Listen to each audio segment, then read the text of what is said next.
네, 정의당 김종철 대표가 같은 당의 장혜영 의원을 성추행한 사실이 드러나서 어제 직위가 해제가 됐습니다. 이게 뭐 상투적인 표현으로 충격적이다 하는데 정말 충격적이었습니다. 저 개인적으로도 그렇고 많은 분들이 아마 그렇게 느꼈을 것 같습니다. 더군다나 이런 젠더 이슈에 굉장히 예민하게 그리고 적극적으로 대응을 했던 진보정당 내에서 발생한 사건이라서 더 그런 느낌이 있죠. 이 얘기를 좀 더 해보겠습니다. 페미니즘 리부트라는 책을 통해서 우리 사회 여성 문제에 대해서 꾸준히 목소리를 내신 분입니다. 손희정 문화평론가 스튜디오에 모셨습니다. 안녕하세요. 예, 안녕하세요. 손희정 평론가께서도 놀라셨죠? 네. 이건 뭐 어쩔 수 뭐 놀랄 수밖에 없는 사건이었어요. 예, 그렇죠? 너무 놀랐고 사실은 장혜원 의원이 어떤가가 제일 먼저 걱정이 됐고 동시에 이제 이 성폭력 사건을 또 정치계에서 어떻게 정략적으로 활용할 것인가를 생각하니까 머리가 아프고 그렇더라고요.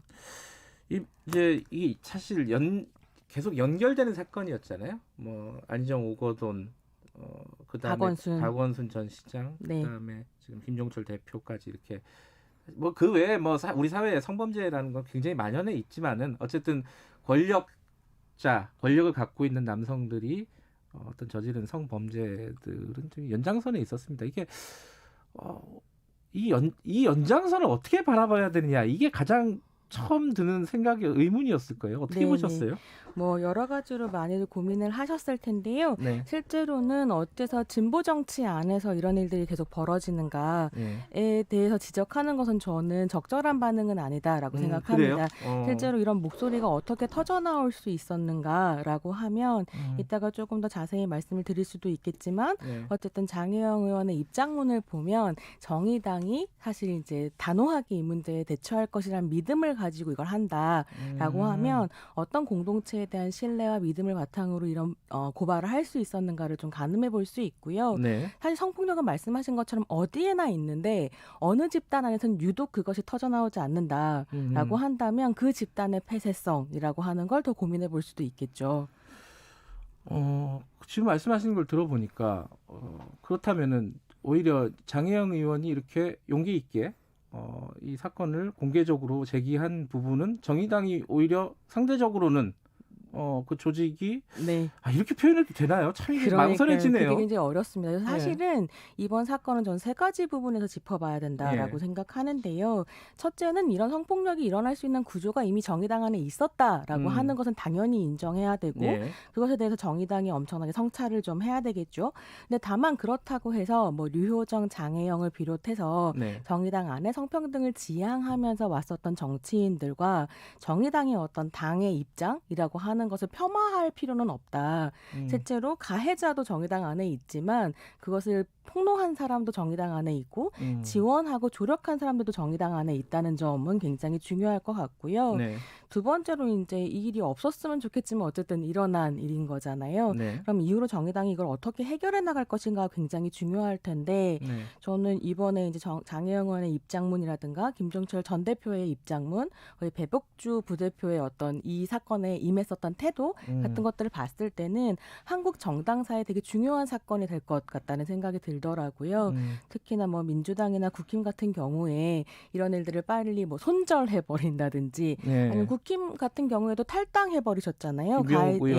의혹이지만은 아직 의혹이지만 뭐 그런 식으로 해결해 버리는 방식들에 대해서 뭐 한국 정치계가 전반적으로 스스로를 돌아볼 수 있는 계기가 될 것 같고 그런 의미에서는 수호지심은 모두가 가져야 하지만 특히 더 가져야 될 사람들이 있지 않은가 이런 생각이 좀 들더라고요. 그러면 좀 구체적으로 여쭤보면요. 지금 민주당 논평이나 국민의힘 논평이 있었어요. 어제. 민주당 논평은 이제 최인호 대변인이 충격을 넘어서 경악이다. 무관용 원칙을 적용해라. 이런 얘기를 했단 말이에요. 그리고 국민의힘 같은 경우에는 민낯을 드러냈다. 이중성을 드러냈다. 진보 세력에. 근데 민주당보다는 좀 낫다. 이런 논평을 냈어요. 이 논평을 보시고는 어떤 생각이 드셨습니까? 무관용 원칙은 누가 적용해야 되는가라는 생각이 사실 들죠. 그러니까 사실 정의당 사건을 이야기하면서 다른 당들을 비판하고 싶은 생각은 없는데 너무 뻔뻔하게 무관용 원칙을 적용해라라고 민주당에서 이야기하는 것. 네. 심지어 지금 박원순 지지자들 같은 경우에는 피해자를 살인죄로 고발하겠다라는 식으로 이야기를 네. 하고 있는 와중에 그런 지지자들의 목소리를 어떻게 잠재울 것인가에 대한 고민은 하나도 하지 않고 아스타 정의당 이렇게 나온 것 같은 느낌이 당연히 들고요. 국힘 같은 경우에는 뭐 아직 드러난 것이 없기 때문에 그렇게 얘기할 수도 있겠죠. 다만 제가 좀 보고 싶었던 것은 조국 청장 같은 경우에 뭐 좌파들의 습성이다라는 식으로 이야기를 하시는데 그런 말도 나왔어요. 이게 굉장히 오랫동안 좌파 빨갱이 성적으로 문란하다. 그래서 문제적이고 사회를 해하는 것이라는 수사는 1950년대 미국에서부터도 있었던 것이거든요. 그래요? 그래서 말 좀 가려서 하셨으면 좋겠다라는 생각이 들더라고요. 네. 다시 사건으로 좀 돌아가세요. 네. 제가 되게 인상적이었던 것은 장혜영 의원의 입장문이었습니다. 이게 좀 이례적이잖아요. 피해자가 대리인도 없이 이렇게 전면에 나서가지고 본인의 입장을 얘기하는 부분들. 네. 이 부분은 어떻게 봐야 될까요? 전 장혜원 의원 입장문 정말로 인상적이었고 정치인이구나라는 생각을 좀 했습니다. 장 의원 입장문에서 저의 일상은 정치의 최전선이라고 쓰고 있거든요. 네. 그러니까 개인의 아픔을 토로하는 것에 머물지 않고 이번 사건을 정치적인 문제로 다루겠다라고 하는 입장을 분명히 한 거죠. 네. 본인이 피해자지만 수동적으로 해결을 기다리는 것이 아니라 적극적으로 사건 해결에 임하겠다는 의지를 보여주었고요. 그 입장문 자체가 정치인이자 공인으로서 책임을 다하는 실천이었다고 네. 생각합니다. 성폭력을 보통 사인 간의 문제라고 생각을 하는데 엄밀하게 말하면 정치적인 문제거든요. 그러니까 정치인으로서 해결하겠다라는 의지를 보여줬다는 점에서도 인상적이었습니다. 장혜영 의원 그 입장문에 보면은 그런 생각이 들더라고요. 예전에 이제 피해자다움에 대한 논란이 좀 있었잖아요. 그런 건 없다. 근데 그걸 네. 넘어서서 가해자다움에 대한 얘기도 있었어요. 이건 무슨 그러니까요. 뜻으로 봐야 돼요? 그러니까 그렇게 그토록 그럴듯한 남자들도 어찌 이러한가 이런 이제 문장도 같이 있었는데요. 네. 일단 가해자다움이 없다는 말, 피해자다움이 없다는 말은 무엇보다 누구나 가해자가 될 수 있고 누구나 피해자가 될 수 있다라는 네. 말이라는 점을 이제 기억을 해볼 필요가 있겠고요. 예. 그랬을 때 뭐 이 사람이 그럴 리가 없어. 라고 하는 건 없다라고 하는 걸 재차 확인하는 부분인 것 같습니다. 근데 그랬을 때 이제 한국 사회에는 피해자다움의 상이라는 게 있고 네. 이 스테레오타입 안에 피해자 여성들을 가둬놓음으로써 운신의 폭을 줄이는 부분들이 있거든요. 네. 너는 피해자가 어째 나와서 그렇게 일을 해? 아무렇지도 않게 웃어? 라고 말하면서 진짜 피해자 감별을 시작하죠. 그렇기 때문에 어떤 피해자 여성들은 자신의 피해자성이라고 하는 것을 인정받기 위해서 불어 사회가 원하는 혹은 사회가 상상하는 피해자다움을 전시해야 하는 어려움도 함께 겪고 있었던 것이죠. 근데 장혜영 의원은 그런 것은 없다라고 이야기함으로써 오히려 본인의 운신의 폭을 넓히고 또 아까 말씀드렸던 것처럼 정치인으로서 책임을 다할 수 있는 자리를 스스로 만들었다라고 좀 생각해 볼 수 있겠습니다. 이 부분은 아마 너무 기초적인 질문이기도 한데 네.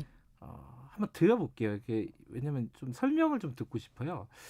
이런 어떤 사건이 일어났을 때, 특히 성범죄가 일어났을 때 구체적인 피해 사실을 궁금해하잖아요, 사람들이. 네. 그게 분명히 있거든요. 사람의 심리라는 게 네네. 도대체 무슨 일이 있었던 거냐, 왜 네. 얘기를 안 해주냐. 네네. 그럼 박원순 시장 때도 마찬가지였고 이번에도 마찬가지인데 그런 궁금증이나 호기심을 갖는 건 이제 좀 이렇게 자연스러운 일이긴 해요. 근데 그 부분이 어떻게 봐야 되는지 그 부분을 네네. 되게 좀 예민한 문제라서 제가 조심스럽게 질문을 드립니다. 이거 어떻게 보십니까? 이 부분은? 사실은 이 사건을 들었을 때 모두가 궁금하겠죠. 도대체 당대표와 의원이 국회의원이 식사를 하고 거리로 나왔는데 무슨 일이 그러니까요. 벌어질 수 있었을까. 근데 그것을 궁금해하면 궁금해할수록 피해자에게는 어떤 성적인 이미지가 계속 덧붙여질 수밖에 없죠. 근데 저는 그것보다 이 사건에서 더 주목해 볼 만한 것은 배복주 부대표가 개인 SNS에 그런 점을 밝히셨는데요. 네. 어떤 일이 있었는지 구체적으로 밝히지 않겠다. 그것은 피해자가 원하지 않기 때문이기도 하지만 네. 또 한편으로는 어떤 사안을 이야기했을 때 개인마다 경중의 판단이 다르다는 거예요. 그러면 어떤 사람은 에게 이걸 가지고 가해라고 이야기해라고 하면서 다시 2차 가해를 할 수도 있고 네. 어떤 사람은 또 다른 트라우마가 건드려지면서 고통을 받을 수도 있는 거죠. 그래서 저는 이번에 인권위에서 박원순 전 시장 사건에 네. 대해서 이제 발표를 했잖아요. 거기서 네. 정말로 중요한 건 무엇이냐면 빈도나 수위와 상관없이 그것이 공적 영역에서 일어났으며 업무 관련성이 있으면 이것은 성희롱이다라고 이야기하는 것, 결과적으로 성폭력이다라고 이야기하는 것이 굉장히 중요한 부분이었다고 생각하고 이 사건을 해결하는 데에 되게 큰 역할을 했었던 배복주 부대표의 이 입장과 연결해서 한국 사회가 성폭력을 생각할 때 기억해야 될 문제다. 궁금해할 수는 있다고 생각해요. 네. 하지만 궁금하다고 밝혀라고 떠드는 건 다른 문제죠. 그 밝힐 책임을 그 사람에게 묻는 거는 문제가 있다. 네. 그래서 저는 이번에 국민의힘에서도 김병욱 의원 사건, 전 의원 아니죠. 네. 의원 사건에 대해서 나왔을 때 이수정 교수가 왜 피해자가 나서지 않느냐, 왜 피해자가 미투하지 않느냐, 이거 굉장히 문제적인 발언이었다고 생각하거든요. 그래서 왜 피해자에게 그것을 밝힐 그 책임을 계속 전가하는지 그것이 사건이 있었으면 조사를 하면 될 텐데 왜 피해자에게 나서라고 이야기하는지 어떻게 보호할 것인지 국민의힘에서는 그걸 고민을 해본 적이 있는지 이런 생각이 좀 들었던 거죠. 그래서 아까 진행자께서 말씀하신 것처럼 이거 정말로 총체적인 사건이고 진보냐 보수냐가 문제가 아니라 한국 정치계에 왜 자꾸 이런 일이 벌어지는가 라고 하는 것, 그것들을 좀 생각을 해볼 필요가 있겠습니다. 그러면 그 이어서 여쭤보죠. 왜 자꾸 벌어집니까? 모르겠어요. 근데 저는 이게 제가 반성폭력 운동 전문가가 아니기 때문에 문화평론을 하고 텍스트 비평을 하는 사람으로서 개인적인 의견을 말씀드리자면 한국 정치인들의 나르시시즘이 큰 문제라고 생각합니다. 좀 어려운 말인데. 특히 남성 정치인들이 내가 힘이 있고 난 뭐든 해도 괜찮고 나는 이 정도의 위치에 있지 라는 생각이 있기 때문에 사실은 그런 식의 성폭력들을 저지르게 되고 그랬을 때 저는 이 남성 정치인들뿐만이 아니라 그 남성 정치인들의 나르시시즘을 우쭈쭈 해주는 여성 정치인들도 큰 문제라고 생각하고요. 그게 이번에 이제 어떻게 보면 남인순 의원 잘못으로 이어졌을 수도 있겠죠. 어떻게 내가 지지하는 남성 정치인을 더 신뢰하고 피해자를 의심할 것인가라고 하는 태도는 계속 있는 것 같아요. 그래서 이 부분을 좀 고민을 해봐야 되겠고 제가 너무 말을 길게 하는 것 같긴 한데 괜찮습니다. 말씀하십시오. 이게 사실은 누구나 실수를 하거나 잘못을 하거나 범죄를 저지를 수 있죠. 성범죄도 마찬가지라서 성범죄를 한 번 저지른 사람이 절대로 사회에 나와서는 안 된다라는 식으로 얘기하고 싶지는 않거든요. 다만 정치는 절대로 하지 말아야 된다라고 생각합니다. 그래요? 예, 그래서 원 스트라이크 아웃제라고 할까요? 한 번 성범죄를 저지른 사람은 뭐 다른 활동을 할 수도 있고 왜냐하면 이게 그래요라고 질문하셨지만 정치라고 하는 건 엄청나게 권력을 가지게 되는 자리일 뿐만이 아니라 어쨌거나 시민의 안전과 시민의 이익을 위해 복무해야 하는 사람인데 옆에 같이 있는 동료조차 인간으로 존엄하지 않는 사람들이라고 한다면 신뢰할 수 없죠. 네, 그래서 그런 부분들을 또 가혹하게 보여줘야 그래서 저는 이번 정의당 사건이 정말 중요하다고 생각하는데 모델이 되어주지 않을까 이런 일단 생각입니다. 대표직에서는 직위 해제가 됐고 이제 뭐 네. 추가적인 조사가 있겠죠. 이게 모델이 되려면은 어떤 과정과 절차가 필요하다고 보십니까? 저는 사실은 지금까지 정의당이 보여준 태도, 대처법만 해도 사실 한국 정당사에서 최선이었다라고 생각합니다. 그 대처 방식은 어쨌든 가해자 본인이 깨끗하게 인정을 했고 김종철 전 대표의 사과문이랄까요? 입장문에서 저한테 정말로 인상적이었던 것은 그것을 높이 사주고 싶은 마음은 없지만 그럼에도 불구하고 피해자에게 먼저 사과했다는 점이거든요.